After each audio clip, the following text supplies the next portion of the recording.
देश में चौथे चरण का लॉकडाउन चल रहा है। 31 मई को इसकी अवधि पूरी होगी।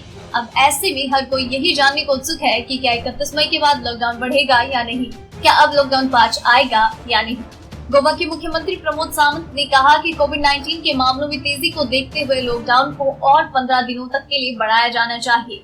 उन्होंने कहा, मैंने गृह मंत्री अमित शाह से फोन पर बात की और मुझे लगता है कि लॉकडाउन को और आगे 15 दिनों के लिए बढ़ाया जाना चाहिए। हालांकि उन्होंने कहा कि हम कुछ ढील भी चाहते हैं, जैसे कि रेस्टोरेंट को 50% ग्राहकों के साथ खोलने की अनुमति दी जा सके।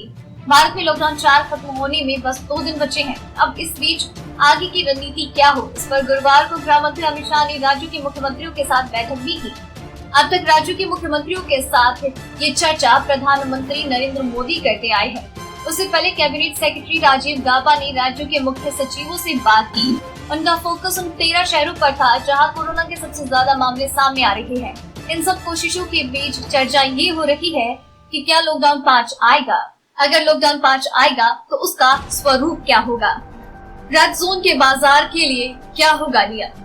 उद्योग जगत ने पिछले लॉकडाउन के पहले आर्थिक पैकेज की मांग की थी। उनकी वो मांग पूरी हो चुकी है और ज्यादातर जगहों पर काम शुरू हो गया है। फिलहाल उनकी दिक्कत लेबर ना मिलने की है, लेकिन जितने मजदूर अभी हैं, फिलहाल वो उसी से काम चला रहे हैं। खुदरा व्यापारियों की जो दुकानें खुली है, उनमें ना तो ग्राहक है और ना ही कर्मचारी।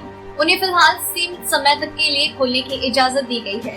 Confederation of all India traders CAT के राष्ट्रीय अध्यक्ष प्रवीण खंडेलवाल ने बीबीसी को बताया कि फिलहाल 10% दुकानें ही खुली हैं। इजाजत मिलने के बाद भी लोगों में अभी भी डर है। कुछ बाजार जो रेड जोन में है वो अभी बंद है, जैसे दिल्ली का सदर थोक बाजार इलाका, जहां हजारों की संख्या में दुकानें हैं, वो फिलहाल बंद है। ये इलाका कंटेनमेंट जोन में आता है। व्यापारियों की राज्य सरकारों से मांग है कि दुकानें खोलने के समय को बढ़ाया जाए ताकि आमदनी बढ़े, साथ ही बिजली पानी बिल में भी छूट मिल सके। मेट्रो, लोकल और ट्रेन की तैयारी। 23 मई को ही दिल्ली मेट्रो ट्रेन कॉर्पोरेशन ने अपनी तैयारियों में जुटी एक तस्वीर ट्वीट करके बता दिया था कि वो ट्रेन सेवा चलाने के लिए पूरी तरह से तैयार है, लेकिन अभी तक उन्हें इजाजत नहीं मिली। दिल्ली में गुरुवार को 1000 से ज्यादा नए मामले सामने आए। ऐसे में मेट्रो चलाने का फैसला जोखिम भरा हो सकता है, लेकिन 2 महीने से ज्यादा समय से बंद पड़ी मेट्रो के लिए अब राजस्व घाटे का संकट सामने आ रहा है। बहुत मुमकिन है कि एक तरफ 7 सीटों वाली मेट्रो में सोशल डिस्टेंसिंग का ख्याल रखते हुए सिर्फ जरूरी सेवाओं से जुड़े लोगों के लिए ही मेट्रो में यात्रा को मंजूरी दी जाए, रेड जोन में इनका स्टॉप ना हो। महाराष्ट्र सरकार ने भी सरकारी कर्मचारियों की आवाजाही के लिए मुंबई लोकल चलाने की परमिशन केंद्र सरकार से मांगी। घरेलू विमान सेवाओं और ट्रेन सेवाओं के शुरू होने के बाद इस बात पर दबाव केंद्र सरकार पर ज्यादा पड़ रहा है। हालांकि अंतर्राष्ट्रीय विमानों की आवाजाही शुरू करने के लिए अगस्त तक का इंतजार करना पड़ सकता है। नागरिक उड्डयन मंत्री हरदीप पुरी ने ऐसे संकेत पहले भी दिए। मंदिरों और पूजा स्थलों पर केंद्र के फैसले का इंतजार। धीरे धीरे जैसे ही लॉकडाउन में छूट की संख्या बढ़ती जा रही है, वैसे वैसे लोगों की मांग जरूरतों के बाद दूसरी सुविधाओं की ओर बढ़ती जा रही है। कर्नाटक सरकार ने 1 जून से कुछ मंदिर, मस्जिद और चर्च खोलने के संकेत दिए। सिर्फ कर्नाटक में ही मंदिरों में आने वाला चढ़ावा रुकने से करीब 133.56 करोड़ का नुकसान हुआ।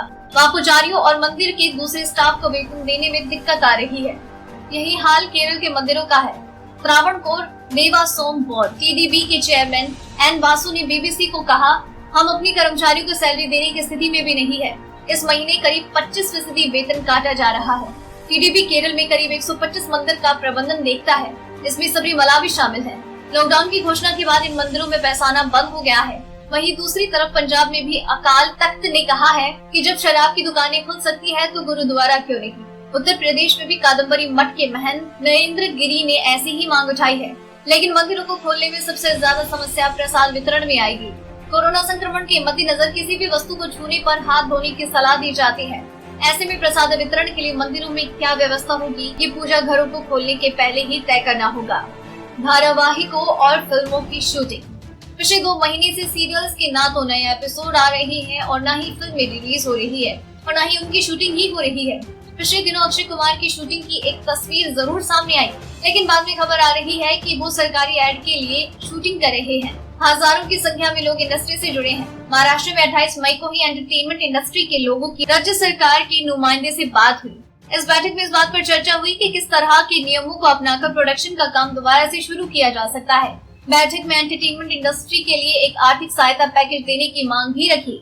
फिलहाल फिल्मों के पोस्ट प्रोडक्शन का काम थोड़ा बहुत शुरू हो चुका है। फिल्मों की शूटिंग की इजाजत मिली है, लेकिन ग्रीन जोन में। बहुत मुमकिन है कि कोरोना संक्रमण से निपटने के जरूरी इलाज के मद्देनजर थोड़ी रियायत इन्हें भी मिले, लेकिन मुमकिन है कि मॉल, सिनेमा घर, स्कूल, कॉलेज और रेस्टोरेंट में बैठकर खाना खाने की इजाजत के लिए थोड़ा और वक्त का इंतजार करना पड़े। जहाँ भी थोड़ी छूट मिलेगी उसके साथ शर्त होगी 2 गज की दूरी, मास्क पहनते हुए बार बार समय समय पर हाथ धोने के नियम का पालन करते रहे। अगर आपको ये रिपोर्ट पसंद आई तो इसे लाइक और शेयर करें, साथ ही अपने व्यूज हमें कमेंट करके जरूर बताएं। डेली ट्रेंडिंग न्यूज की रिपोर्ट सब्सक्राइब करें हमारा चैनल ऐसे ही लेटेस्ट और इंटरेस्टिंग न्यूज के लिए।